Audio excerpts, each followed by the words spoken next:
Shalom, shalom, Mishpaka. Uh-oh. Oh, man, I got some stuff on my shirt. This is Yared Yao checking in. I wanted to talk to you guys really quick about the movie Leave the World Behind, right? Okay, so to start off with, there's so much going on in this movie, but that's not even what I care about, right? Of course, it's one of those movies that has all the symbolism in it, all the propaganda in it, all the psychological warfare that they can throw at you. There's a word for it. Now I'm drawing a blank. What do they call it? It's, yes, psychological warfare, programming, all that stuff, right? It's got it all in there. We've all seen the parts where it says obey NASA.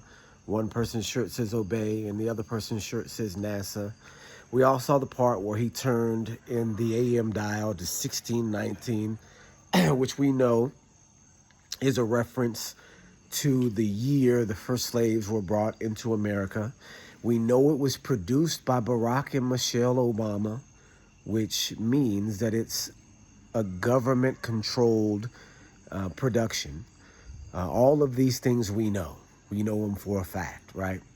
And what I really wanted to talk about was not all the symbolism and what this means and what that means. It's really why, right? And the answer to the question, and so here's the question, first of all. Why is Leave the World Behind a Hebrew Israelite movie, right?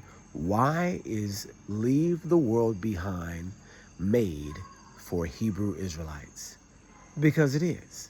And so all of these things that we know, right, about the movie that we just went over, it's produced by Barack, it's got all of these references to slavery, the barge that runs into the beach was called White Lion, and apparently that was a slave ship, right? And this is Barack and Michelle and all of this other stuff, right? So we recognize, and this is what I want you guys to understand more than anything about this video, is that Leave the World Behind was a movie that was created for Hebrew Israelites. It wasn't made for white folks. It wasn't made for conspiracy folks. It wasn't made for black folks specifically. It was made for Hebrew Israelites, this portion of the black community, or the black community that recognizes themselves as the ancient Israelites of the Bible. It was made for us, right? That's the demographic the movie was made for, right? So you go online right now and you'll see how many videos from Hebrew Israelites that they have on this subject. It's like every major platform, every major Israelite platform has an interpretation of this movie, of this, this production, right? And I've heard a lot of, I haven't watched all the interpretations or went through all of the specific instances, or they put this in there and they put that in there. And people have been saying, oh, well, they put these things in there as advertising and all that so that the movie will do better. People not worried about movies doing good. What you guys don't understand is movies aren't made to make money. That's not what movies are for. People spend a lot of money on movies, and then people, go out and then buy the movie tickets or buy it online or spend the money to watch the movie. And in most cases, the buyers outweigh the spenders. So the producers of the movie will spend a certain amount, and then the buyers of the movie and the partakers of the movie will spend more than that amount, and then there's a profit on it. But you guys have to understand that the profit margins for movies are not at all important. If you've got Barack and Michelle Obama making the movie, they've got an unlimited budget behind them to make this movie. Right? They've got an entire government apparatus at their disposal in order to do what they want to do with it. They've got the CIA. They've got all of these different, the NSA, all of these different three-letter alphabet organizations, which are embedded within Hollywood already, to allow them to make whatever movie that they want, right? And not worry about the money associated with it. The movie is on Netflix. Netflix is a streaming service which is going to make a certain amount of money anyway. Nobody's, jumping on Netflix, getting a subscription to Netflix just to watch this one movie, right? Nobody's doing that. So the question has to be then, why did Barack and Michelle Obama make this movie and target Hebrew Israelites, right? And we know Hebrew Israelites are targeted because, first of all, we know black folks watch white movies all the time. And so it's promoted as this style of white movie.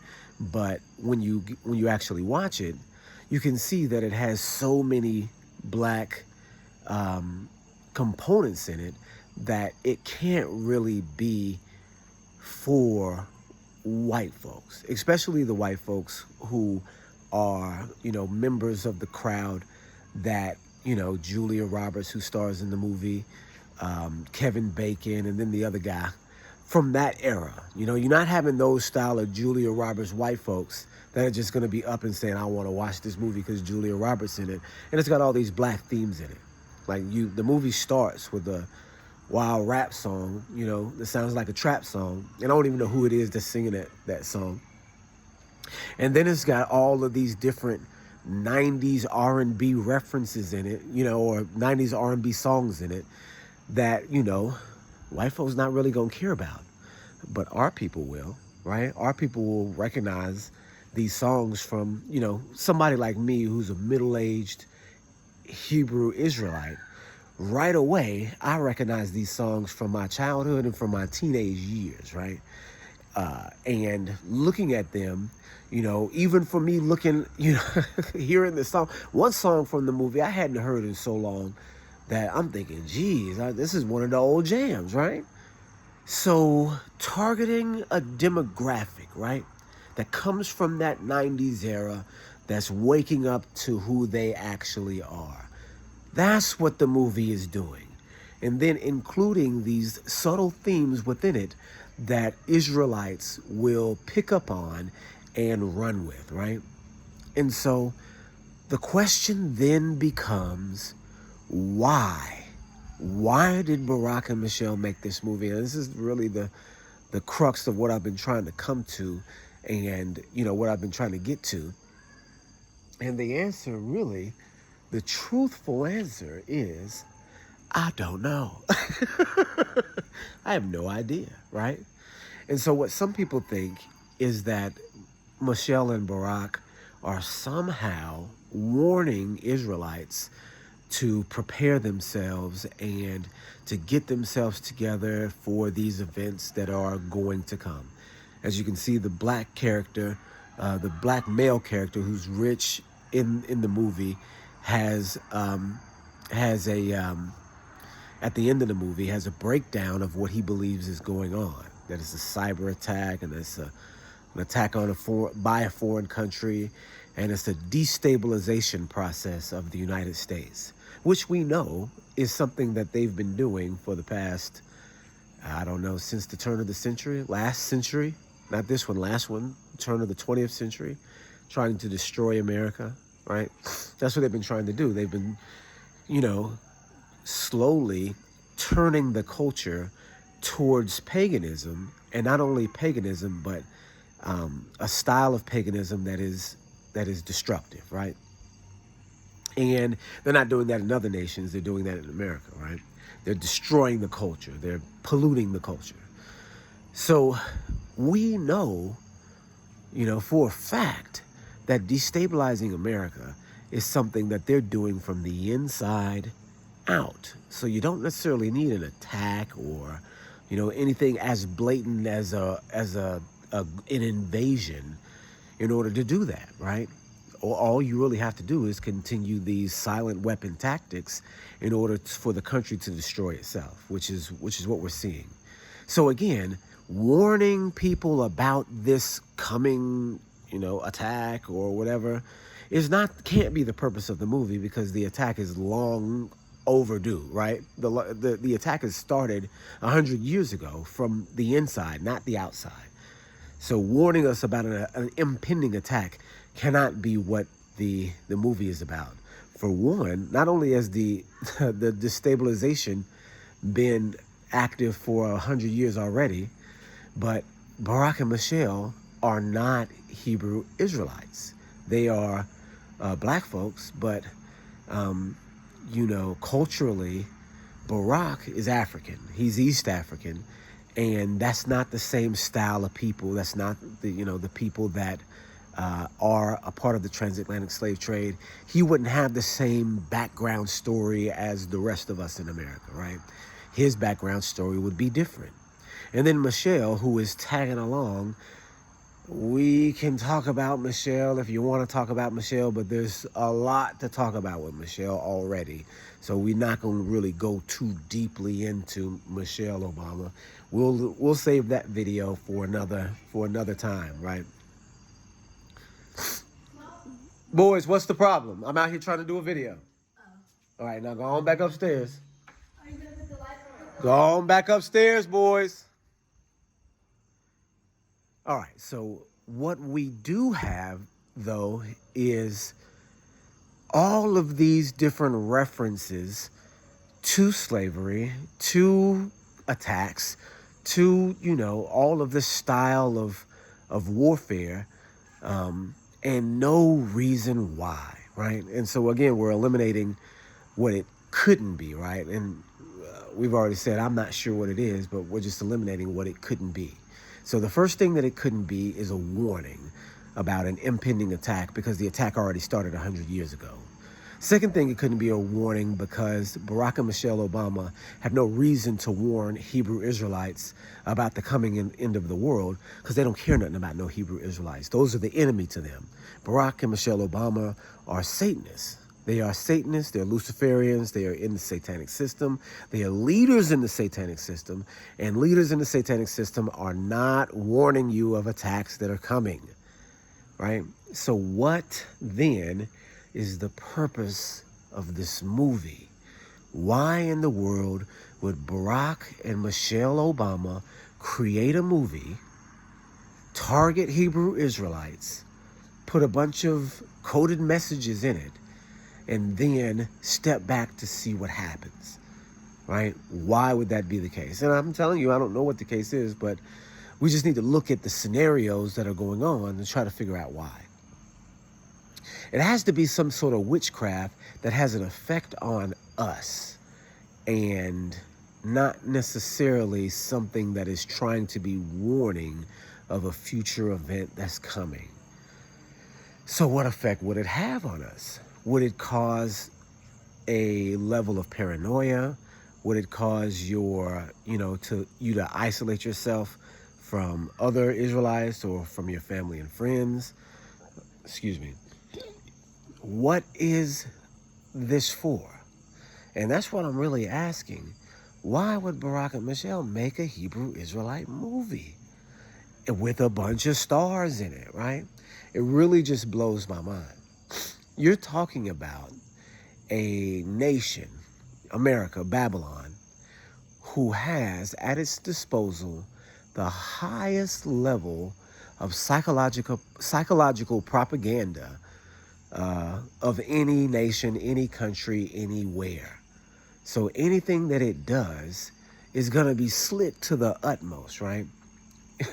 I saw it was like a PBS, it was a PBS show about reading, right? From the 70s. And guess who's got in it? It's got Tisha Campbell in it, and she looked like she's about 10 years old, and maybe even younger than that. It's a song, it's the PSA, public service thing, right? And so Tisha Campbell from Martin is sitting there, and all the students are around her, and they're saying, hey, reading is good, reading is fundamental, da-da-da-da-da. And Tisha Campbell is like, what do I need to read for? That ain't never done nothing for me. This is boring. Reading, y'all hang around school too long. This is boring. And then it breaks into, 70s style disco style music, and Tisha Campbell jumps up and, what good is it to me? And she's dancing and, singing about how reading is not going to help her at all. And then all the students around her are like, oh, Tisha, you wrong for this. Reading is fundamental. Reading is good. Make sure you read, right? And people say, okay, well, that's a good public service announcement to provide to the community in order to, have people say, oh, well, yeah, reading is good. Reading is fundamental. You should want to read. But is that what it actually is? When you look at propaganda, it never works in the way that you automatically expect it to, because it's propaganda. It has to be concealed. The message is concealed within the movie or within the announcement or whatever. So with this particular one, it's reverse psychology, right? Why have the star of the show, why have the leading person in the production be the one that's like, man, I ain't gonna be going to read. I ain't doing none of that. Y'all are lame for wanting to read. That's the major message. Even if every child in the background is saying, oh, Tisha, your car, da, da, da, da, da, da, da. You got to read. Reading is fundamental for these reasons. You've got Tisha Campbell up there, the star of the show, parading around. What good is it to me? What good is it to me? You see what I'm saying? So the major thing that you hear the most in the song is that reading is no good to me. So the entire thing is an example of reverse psychology, right? You put out a message to say, okay, reading is fundamental, da da da da da, but you really are writing a song about how reading is not fundamental. You're writing it from the perspective of the main character who doesn't want to read and is acting as if reading is the bad thing. Even at the end of the and I didn't even watch it to the whole ending. Even if at the end she turns around and say, well, maybe you guys are right. Maybe I will pick up a book. For that maybe 5 seconds at the end, you say, okay, well, she's turned a new leaf. But the meantime, the 45 seconds before that, she's just running around screaming how reading ain't nothing. What is the concept that sinks in subliminally, psychologically, into your mind? Like, really, the song is really about not reading, right? Not reading. And so this is how American propaganda works. They use, reverse psychology, all sorts of dirty tricks in order to get the message across. Because the message that comes across, even if you miss the first part of it and you just happen to come in, you seeing, this girl just running around talking about not reading, right? And so with that concept in mind, you look at what we're seeing in this propaganda and think to yourself, okay, well, if the outward message is warning, then the reverse of that, or the underlying tone of that, must be what we're actually looking for, right? If we are to see and decipher and decode what these movies mean, then we have to understand how the psychology works first, how the propaganda breaks itself down in your mind before we can just say, oh, okay, this is some sort of warning from the president, from the ex-president, right? These CIA tactics are clever, right? They're not, face value. You have to, it's like 2 and 3 times removed in order to figure out what the real message is. And it's still, I'm befuddled by this myself, because it doesn't appear to be any sort of warning. It appears to be just this movie, right? But why?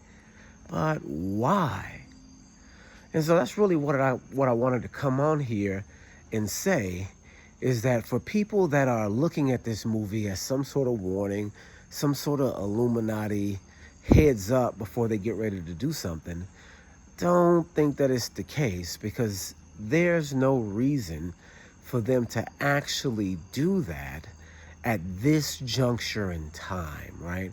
We've seen the movies in the past that have references to 9/11 and references to all of these different events. Like we know The Simpsons reference 9/11. We know The Simpsons reference Trump. And we know that there's a lot of, media that references things that happen in the future.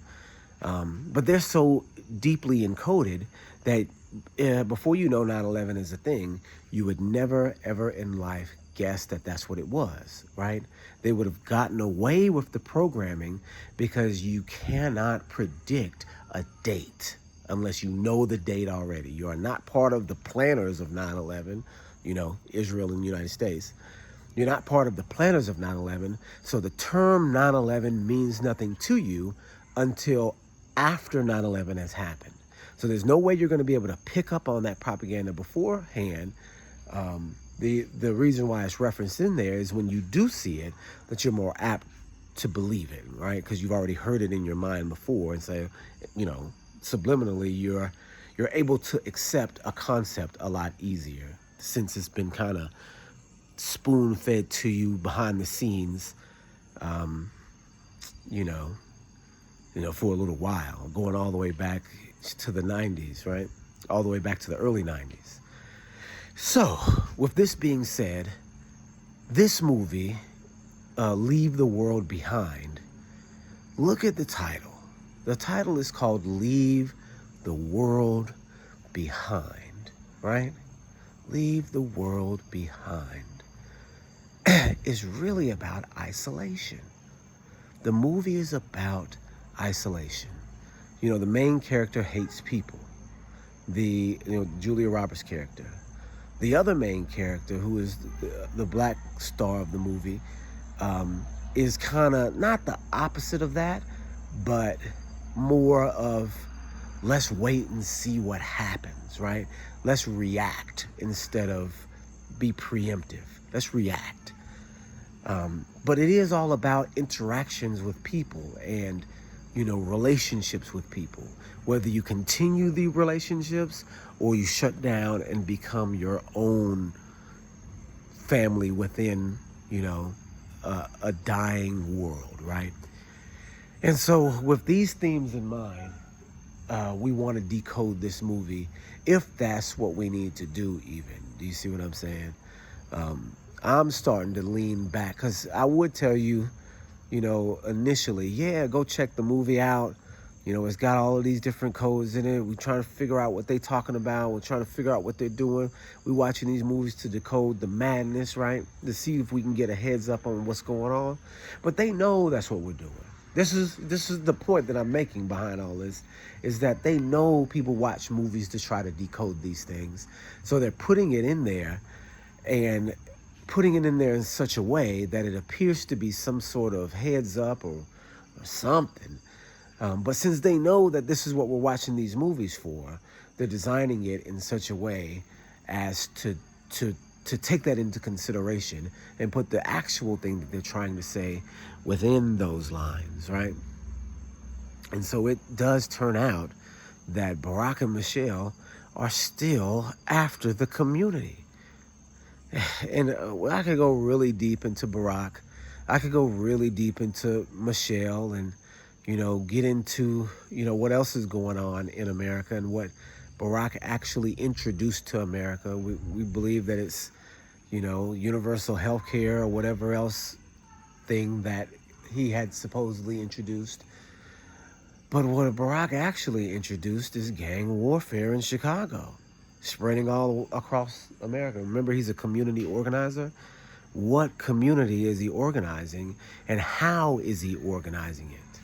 Turns out he's organizing it based off of gang violence. Is it a coincidence that Michelle Obama comes from the projects that is called O Block, now the most famous project probably in the whole world, government housing project, right? With Chief Keef and all of these other different rappers that rose to stardom in 2012, the same time that, Barack, this is the middle of Barack Obama's, 8-year run, right? You've got Ferguson that comes out of that. You've got all of these different race riots that happened during this time. And you've got Michelle Obama coming from a project that the next biggest star in rap emerges from and really turns the culture on its side, making gang warfare coming out of Chicago the major theme in the community in black music all the way up until today. This is Barack Obama's legacy. This is the community that he's organizing. He's organizing the gang community and inserting it into the culture in a way that it had not been before. Drill rap is Barack's baby. Guarantee it. Guarantee that drill rap was organized by Barack Obama. That's his legacy. That's what he was there for. That's what he's there promoting. There's no way that you could have the vice president. You could have you think that it's not gonna happen. Michelle may be up there as vice president here. You never know, right? But you can't have the first lady coming from this particular project in Chicago, and then that same project bursts all of these stars that come and change the music industry for rap forever, right? That's not a coincidence. That's a plan. That's an organized plan. And a person that considers themselves a community organizer, who we know to be a Satanist and a bad guy, that'd be right up their alley, right? Okay, you guys, this is what I mean by the style of propaganda and the style of propagandists that the Obamas are. And so you've got to pay really close attention to what's going on in this, because the theme of the movie is not the theme of the movie. It's the underlying concept behind it that we want to watch out for. Even though I can't even tell you what that would be, that's what we want to watch for. So, okay, ladies and gentlemen, I know that's a lot to say about not a whole lot. But if there's any takeaways from this video, is that you have to recognize that Barack and Michelle Obama are targeting the Israelite community, and they're making movies directly for you. And the movies must then be psychologically aimed to have an impression or an impact or a change on what you're doing right now at this moment. Not the general public, not white folks, not just black folks, but this particular woke portion of the black community that recognize ourselves to be Hebrews and are upwardly mobile enough to be able to try even to interpret and discern what's going on in the media at large. There was another point that I wanted to make around that same theme. There was so there is another movie that had come out recently that is around the same thing. These Key and Peele movies, Jordan Peele movies. Key and Peele were never any comedians that I ever really paid any attention to. I always thought that they were unfunny and forced and, racist, to be honest with you. But this guy, Jordan Peele, is directing all these movies. He directed Get Out, and then he also directed this last one that's called Nope. And there's a lot of stuff that's in both of those movies too. And you can see both of them as kind of like warnings as well. But it is very, very, very obvious warnings, which means that's not what they are, right? So again, this is just the style of propaganda that's out there. This is the technology that they're using against you. You just have to be aware that it exists. And if you're interpreting it, don't fall victim to the propaganda by trying to interpret it. All right, you guys, let me get up here and see what it was my boys wanted. Shalom, shalom, you guys.